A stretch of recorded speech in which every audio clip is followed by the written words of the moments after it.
Page 73. Despite the concerns raised by Evans, the FBI and the department proceeded to obtain authority from the FISC to conduct surveillance of Page slightly more than 1 month after the Crossfire Hurricane investigators first received the Steele reports. The speed with which the surveillance of the U.S. person associated with Trump's campaign was authorized, in the face of the unverified Steele reports and in the absence of a defense briefing being provided to then-candidate Trump, are difficult to explain compared to the FBI's and the department's actions nearly 2 years earlier when confronted with corroborated allegations of attempted foreign influence involving Clinton, who at the time was still an undeclared candidate for the presidency. Page 74. 2. Threat of foreign election influence by foreign government 3. In addition to advising the FBI of foreign influence efforts by foreign government 2, CHSA also provided information to the FBI about reported foreign election influence efforts targeting the Clinton campaign in November 2015 and possibly the Trump campaign in March 2016 by a different foreign country, Foreign Government 3. The Foreign Government 3 insider, Insider 1, who is known to the FBI to have foreign intelligence and criminal connections, has solicited CHSA to set up a meeting with candidate Clinton because Insider 1 wanted to propose something that CHSA understood to be campaign contributions on behalf of Foreign Government 3 in exchange for the protection of Foreign Government 3's interests should Clinton become president. Although the information pertained to a foreign influence threat from a different country, the handling agent for CHSA continued to work this threat under the existing counterintelligence case for the threat CHSA reported regarding the Foreign Government 2. The handling agent consulted with FBI, OGC, and the Counterintelligence Division at headquarters to seek to renew the otherwise illegal activity (OIA) authority the CHS had to make introductions at a prior fundraising event scheduled for December 2014 that involved a representative of Foreign Government 2. According to CHSA, Insider 1, on behalf of Foreign Government 3, sought access through CHSA to a Clinton campaign fundraising event in the fall of 2015.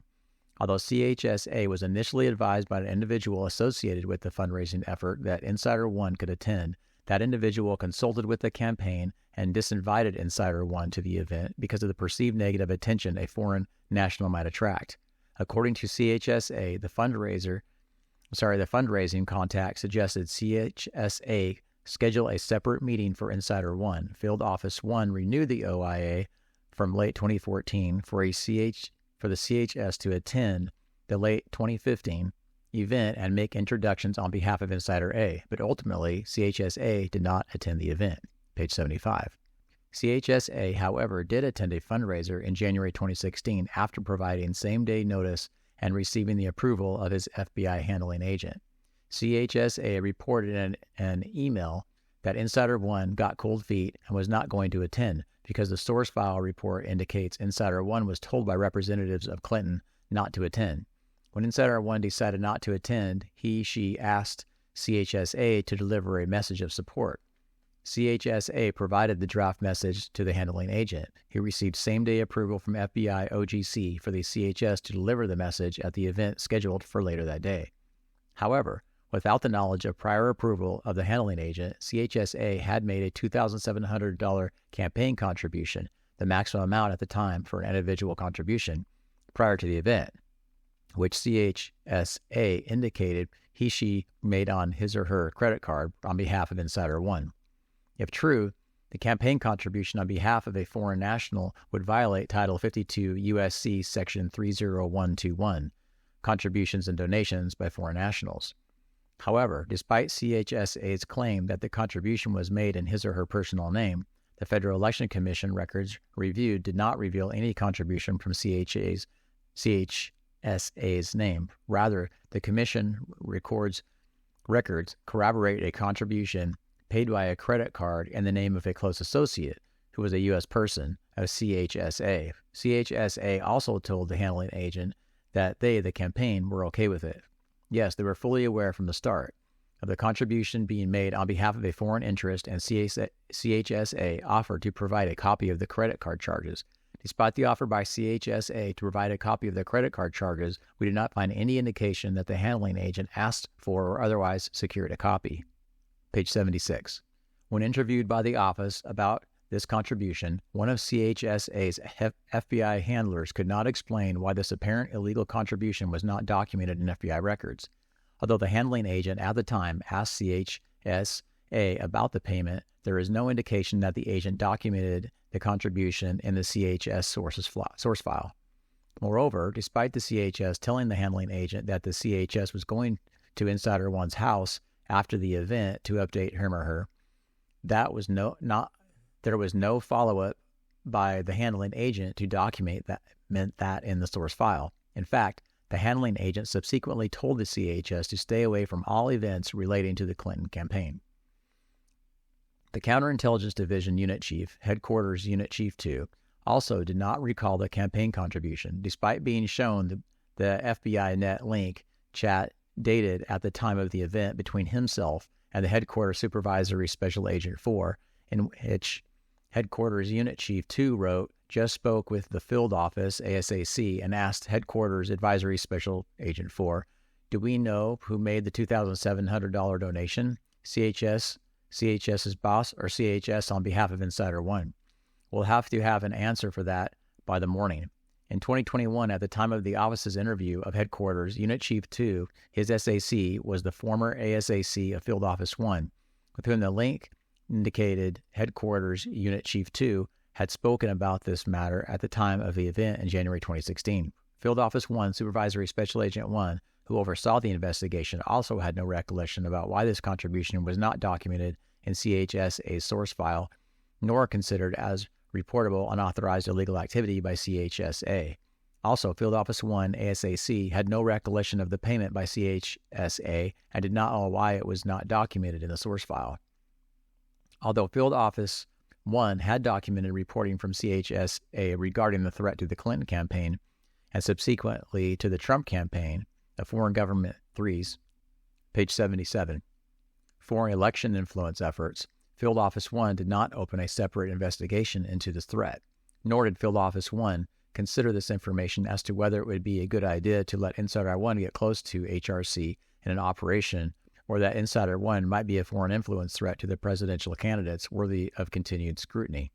Field Office 1 also did not document the unauthorized illegal activity by CHSA in connection with a campaign contribution purportedly on behalf of Insider One. Instead, the FBI effectively removed their sole source of insight into the threat when the handling agent, responding to direction, admonished CHSA, "Do not attend any more campaign events, set up meetings, or anything else relating to the Clinton campaign. We need to keep you completely away from that situation. I don't know all the details, but it's for your own protection." Moreover, that despite removing the source of insight into this threat, and DAD Archie's belief that the FBI protects the candidates by doing defensive briefings, the FBI did not provide the Clinton campaign or the Trump campaign a defensive briefing regarding Foreign Government 3's foreign election influence efforts. Contrasted with the FBI's rapid opening of Crossfire Hurricane, the FBI appears to have made no effort to investigate the possible illegal campaign contribution, which allegedly was a precursor to the contribution of a significant sum of money by Insider One on behalf of Foreign Government 3, or the Clinton campaign's purported acceptance of a campaign contribution that was made by the FBI's own long-term CHS on behalf of Insider One and ultimately Foreign Government 3. Page 78. 3. Allegations involving the Clinton Foundation. Beginning in January 2016, 3 different FBI field offices, the New York field office, the Washington field office, and the Little Rock field office, opened investigations into possible criminal activity involving the Clinton Foundation. The Little Rock field office case opening communication referred to an intelligence product and corroborating financial reporting that a particular commercial industry engaged a federal public official in a flow of benefits scheme, namely large monetary contributions were made to a nonprofit under both direct and indirect control of the federal public official in exchange for favorable government action and or influence. The Washington field office investigation was opened as a preliminary investigation because the case agent wanted to determine if he could develop additional information to corroborate the allegations in a recently published book, Clinton Cash, by Peter Schweizer. before seeking to convert the matter to a full investigation. Additionally, the Little Rock Field Office and the New York Field Office investigations included predication based on source reporting that identified foreign governments that had made or offered to make contributions to the foundation in exchange for favorable or preferential treatment from Clinton. With 3 FBI field offices having open investigations related to the Clinton Foundation, there was a perceived need to conduct coordination meetings between the field offices, FBI headquarters, and appropriate United States attorneys' offices and components from the department. These meetings likely were deemed especially important given that the investigations were occurring in an election year in which Clinton was a declared candidate for president. Several of those meetings are described in more detail below. On February 1, 2016, a meeting was held to discuss the Foundation investigations. Present for the meeting from the FBI were, among others, Executive Assistant Director Randy Coleman, Criminal Investigative Division Assistant Director Joe Campbell, and Acting OGC Section Chief 1. Those present from the department include Criminal Division Assistant Attorney General Leslie Caldwell and Public Integrity Section Chief Ray Hustler. Page 79. When interviewed by the office, Holzer noted in sum that the FBI briefing was poorly presented and that there was insufficient predication for at least one of the investigations due to its reliance on allegations contained in a book. Holzer also downplayed the information provided by the New York Field Office, CHS, and recalled that the amount involved in the financial reporting was de minimis.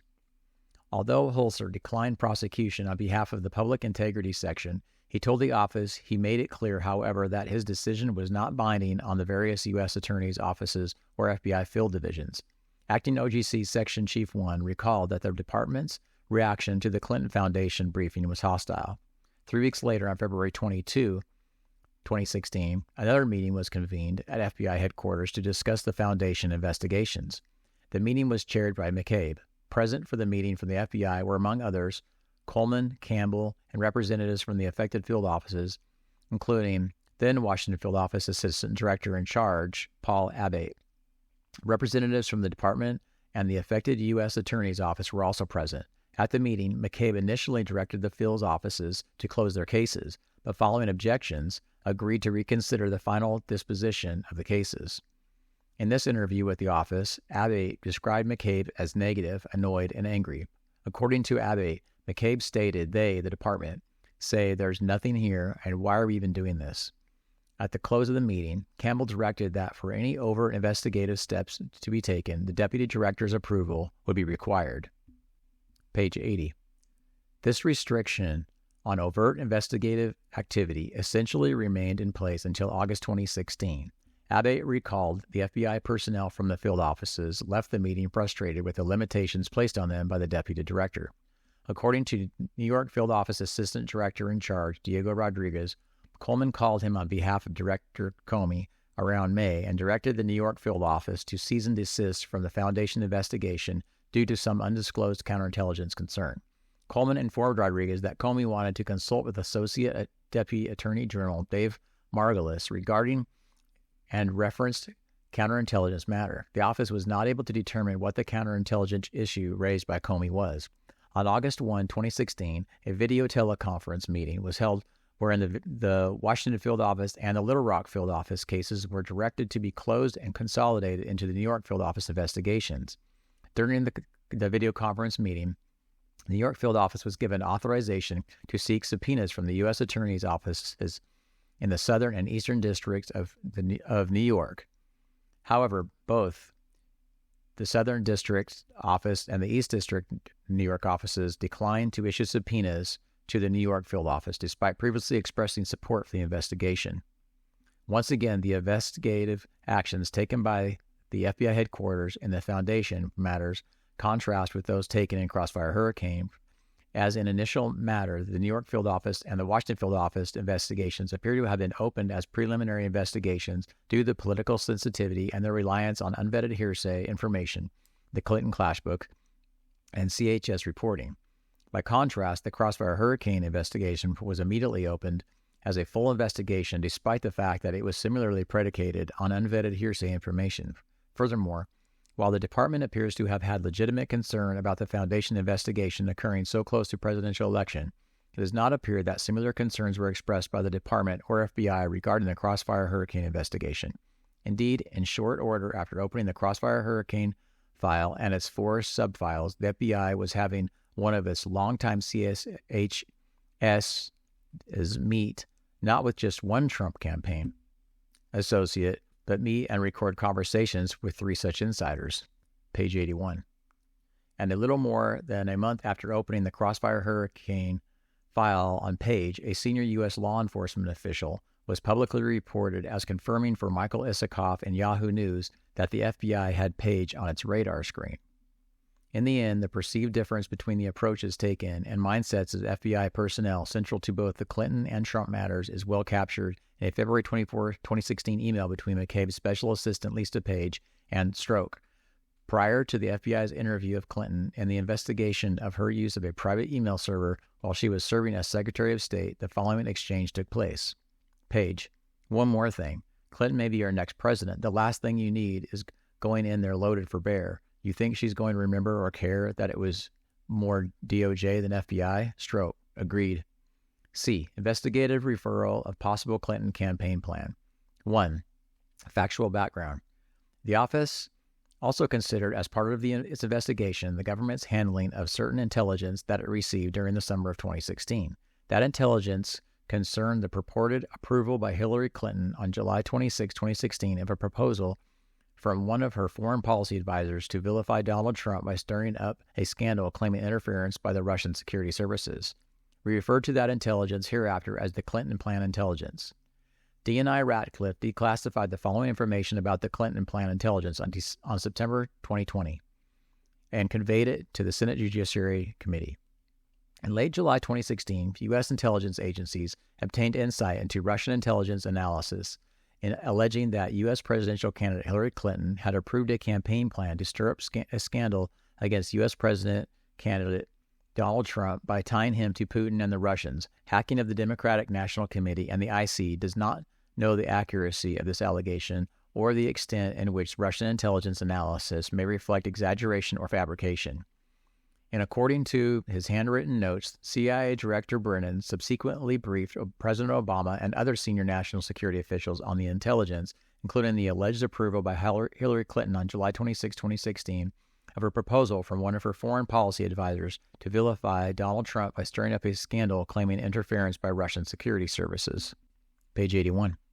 On 7 September 2016, the U.S. intelligence officials forwarded an investigative referral to FBI Director James Comey and Deputy Assistant Director of Counterintelligence Peter Strzok regarding U.S. presidential candidate Hillary Clinton's approval of a plan concerning the U.S. presidential candidate Donald Trump and Russian hackers hampering U.S. elections as a means of distracting the public from her use of a private mail server. The Clinton Plan intelligence was relevant to the office's investigation for 2 reasons. First, the Clinton Plan intelligence itself and on its face arguably suggested that private actors affiliated with the Clinton campaign were seeking in 2016 to promote a false or exaggerated narrative to the public and to U.S. government agencies about Trump's possible ties to Russia. Given the significant quantity of materials the FBI and other government agencies did in fact receive during the 2016 presidential election season and afterwards that originated with and or were funded by the Clinton campaign or affiliated persons, the Steele dossier reports, the Alphabet Bank allegations, and the Yodaphone allegations, for example, the Clinton Plan intelligence prompted the office to consider, 1, whether there was in fact a plan by the Clinton campaign to tie Trump to Russia in order to stir up a scandal in advance of the 2016 presidential election, and 2, if such a plan existed, whether an aspect or component of that plan was to intentionally provide knowingly false and or misleading information to the FBI or other agencies in furtherance of such a plan. Second, the Clinton Plan intelligence was also highly relevant to the office's view and investigation because it was part of the mosaic of information that became known to certain U.S. officials at or before the time they made critical decisions in the Crossfire Hurricane case and in related law enforcement and intelligence efforts. Because these officials relied, at least in part, on materials provided or funded by the Clinton campaign and or the DNC when seeking FISA warrants against a U.S. citizen, this example, the Steele dossier reports, and taking other investigative steps, the Clinton Plan intelligence had potential bearing on the reliability and credibility of those materials. Put another way, this intelligence, taken at face value, was arguably highly relevant and exculpatory because it could be read in fuller context and in combination with other facts to suggest that materials such as the Steele dossier reports and the Alpha Bank allegations discussed below and in greater detail in Section 4E1 are part of a political effort to smear a political opponent and to use the resources of the federal government's law enforcement and intelligence agencies in support of a political objective. The office therefore examined whether and precisely when U.S. law enforcement and intelligence officials became aware of the Clinton plan intelligence, where they vetted and analyzed the intelligence to understand its potential significance. A number of those officials, in turn, incorporated the intelligence into their decision-making regarding the investigation of individuals who were part of the Trump campaign and had possible ties to Russian election interference efforts. 83. As was declassified and made public previously, the purported Clinton plan intelligence was derived from insight that U.S. intelligence agencies obtained into Russian intelligence analysis.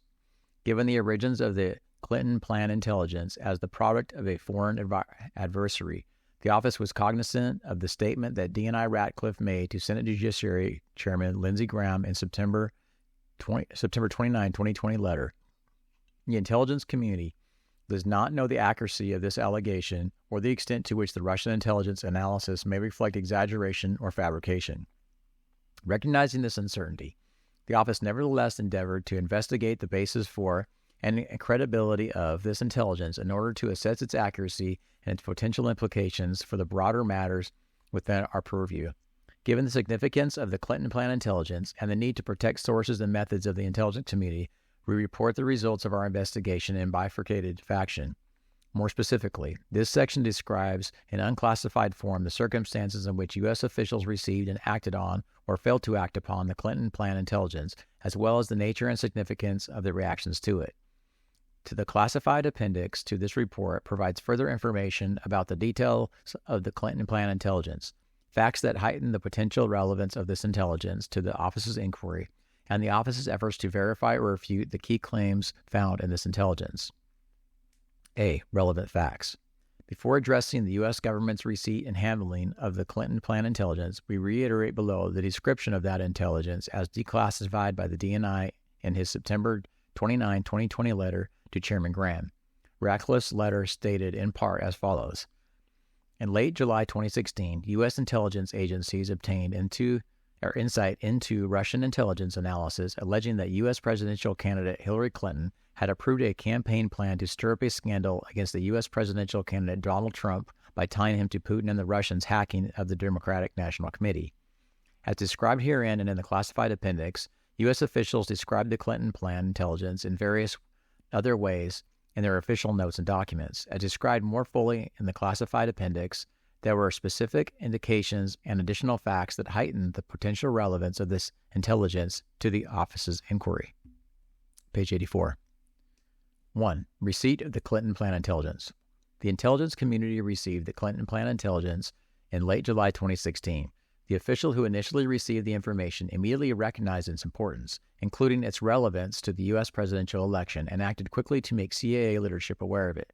Materials obtained from the former Director Brennan office's holdings reflect that he personally received a copy of the intelligence.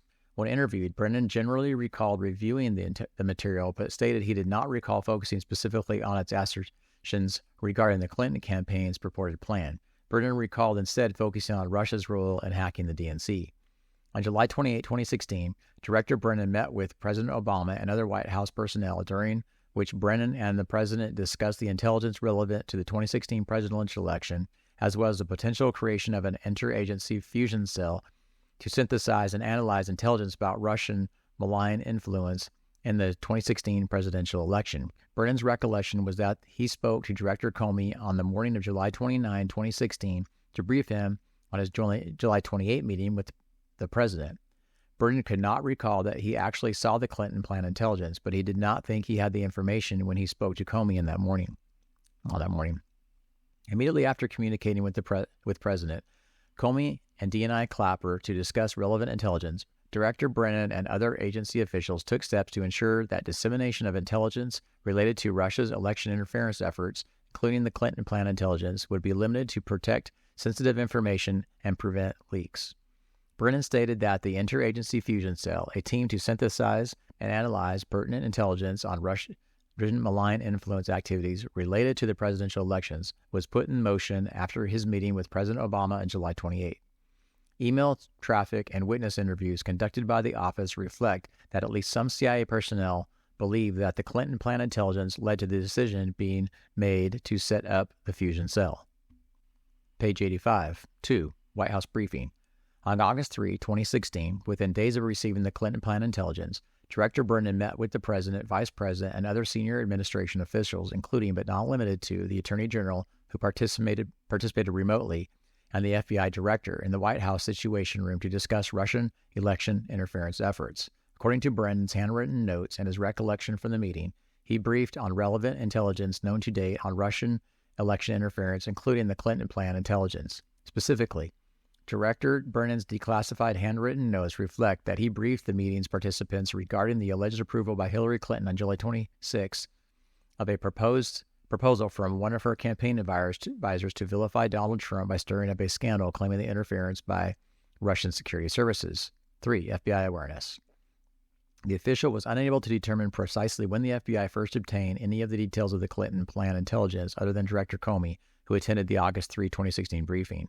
It appears, however, that this occurred no later than August 22, 2016. On that date, an FBI cyber analyst, Headquarters Analyst 2, emailed a number of FBI employees, including Supervisory Intelligence Analyst Brian Otten and Section Chief Moffa, the most senior intelligence analyst on the Crossfire Hurricane team, to provide an update on Russian intelligence materials. The email included a summary of the contents of the Clinton plan intelligence. The office did not identify any replies or follow-up action taken by FBI personnel as a result of the email. When interviewed by the office, Otten recalled that on September 2, 2016, approximately 10 days after headquarters analysis 2 emails, the official responsible for overseeing the fusion cell briefed Otten, Moffa, and other FBI personnel at FBI headquarters regarding the Clinton plan intelligence.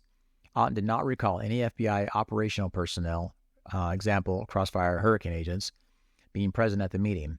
The official verbally briefed the individuals regarding information that the CIA planned to send to the FBI in a written investigative referral, including the Clinton plan intelligence information. Otten recalled thinking at the meeting that he wanted to see the formal referral memo containing the Clinton plan intelligence. Page 86. Separate and apart from this meeting, FBI records reflect that by no later than the same date, September 2, 2016, then FBI Assistant Director for Counterintelligence Bill Priestap was also aware of the specifics of the Clinton plan intelligence, as evidenced by his handwritten notes from an earlier morning meeting with Moffa, DAD Dana Corsi, and Acting AD for Cyber Eric Spohr. The office was unable to determine the exact contours of Priestap's knowledge, however, in part because he declined to be interviewed by the office on this subject. 4. CIA referral and dissemination. 5 days later, on September 7, 2016, the CIA completed its referral memo in response to an FBI request for relevant information reviewed by the Fusion Cell. The CIA addressed the referral memo to the FBI Director and to the attention of Deputy Assistant Director Peter Strzok. The referral memo, which mentioned the Clinton plan intelligence, stated in part, per FBI verbal request, CIA provides the below examples of information the Crossfire Hurricane Fusion Cell has gleaned to date. Source revealing information is redacted. An exchange discussing U.S. presidential candidate Hillary Clinton's approval of a plan concerning U.S. presidential candidate Donald Trump and Russian hackers hampering U.S. elections as a means of distracting the public from her use of a private email server. According to open sources, C.F.R 2.0 is an individual or a group of hackers whom U.S. officials believe is tied to Russian intelligence services. Also, per open sources, C.F.R 2.0 claimed credit for hacking the Democratic National Committee this year. None of the FBI personnel who agreed to be interviewed could specifically recall receiving this referral memo, nor did anyone recall the FBI doing anything in response to the referral memo.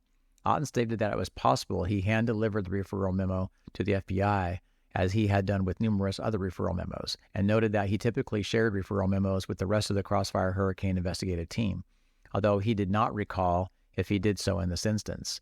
In late September 2016, high-ranking U.S. national security officials, including Comey and Clapper, received an intelligence product on Russian interference in the 2016 presidential election that included the Clinton plan intelligence.